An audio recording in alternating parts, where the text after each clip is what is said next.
தேவனுடைய நம்பகத்தன்மையின் மேல் கொண்டிருக்கக்கூடிய நிச்சயமே விசுவாசம் ஆகும்.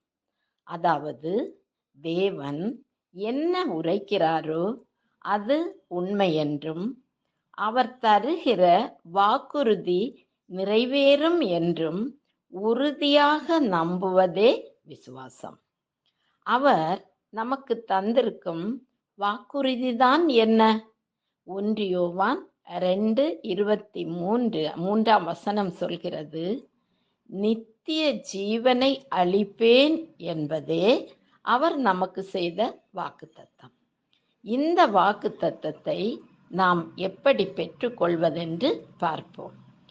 ஆதாம் ஏவாள் தேவனுக்கு கீழ்ப்படியாத காரணத்தால் உலகம் முழுவதுமே பாவத்தினால் சீர்கெட்டது. இந்த சீர்கெட்ட உலகை மீட்பதற்காக தேவன் தன்னுடைய ஒரே மகனை இந்த உலகத்தில் பரிசுத்த ஆவியினால் மனிதனாக பிறக்கச் செய்தார். ஏனெனில் பரிசுத்த மனித இரத்தம் சிந்தப்பட்டால் மட்டுமே பாவ மன்னிப்பு உண்டு. இந்த பூமியில் பரிசுத்தவான் ஒருவனும் இல்லை என்பது உறுதி. வேதம் அதை நமக்கு தெளிவாக காட்டுகிறது. இதை ரோமர் 3:10 பார்க்கலாம். எனவேதான் தேவ மைந்தனாகிய இயேசு கிறிஸ்து இந்த பாவம் நிறைந்த உலகில் மனிதனாக பிறக்க நேர்ந்தது.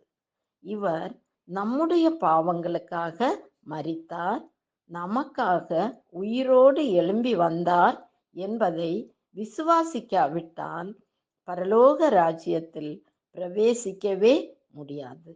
பழைய ஏற்பாட்டில் வாழ்ந்த முற்புதாக்களின் விசுவாச பட்டியல் எபிரேயர் 11 தெளிவாக சொல்லப்பட்டிருக்கிறது.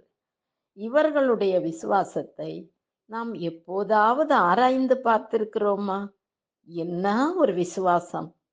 ஆபிரகாம் 100 வயதில் கிடைத்த ஈசாக்கை பலியிட தயங்கவில்லையே. நோவா காலத்தில் ஒரு சொட்டு மழை நீரை பார்க்காத போதும் உலகை தண்ணீரால் அழிக்கப் போகிறேன், பேழையை கட்டு என்று தேவன் எச்சரித்த போது தேவனுடைய வாக்கை விசுவாசித்து பேழை கட்டி முடித்ததும் நோவாவின் குடும்பம் மட்டுமே காப்பாற்றப்பட்டதும் என்ன ஒரு அற்புதமான விஷயம்! இப்படி எத்தனையோ சொல்லிக்கொண்டே போகலாம். இவர்களுடைய விசுவாசமே இப்படி உயர்ந்த நிலையில் இருக்கும்போது எல்லோருடைய பாவத்துக்காகவும் மரித்து உயிர்த்த இயேசு கிறிஸ்துவை விசுவாசிப்போருக்கு பாவ மன்னிப்போடு நித்திய ஜீவனையும் தருவேன் என்கிறார். தேவனின் அன்புதான் என்ன! பழைய ஏற்பாட்டு விசுவாசிகள் இயேசு கிறிஸ்து இப்பூமிக்கு வந்து பாவங்களுக்காக மரித்து உயிரோடு எழுந்து இப்படியாக மீட்பு பணியை செய்து முடிப்பார் என்ற வாக்கை நம்பி வாழ்ந்தார்கள்.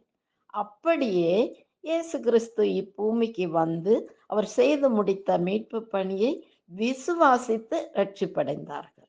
நாமோ புதிய ஏற்பாட்டு காலத்திலேயே வாழ்ந்து வருகிறோம். இயேசு கிறிஸ்து பாவங்களுக்காக மரித்து உயிர்த்தெழுந்ததை விசுவாசித்து பாவ மன்னிப்பை பெற்றுவிட்டீர்களா? இல்லையெனில் அன்பு தேவ பிள்ளைகளே, இதோ இப்பொழுதே இரட்சணிய காலம், இப்பொழுதே அனுக்கிரக காலம். சிந்தியுங்கள், செயல்படுங்கள். காணப்படுவதை அல்ல, காணப்படாததை நம்புவதே விசுவாசம். ஏனெனில் காணப்படுகிறவைகள் அநித்தியமானவை, காணப்படாதவைகளோ நித்தியமானவைகள். நன்றி.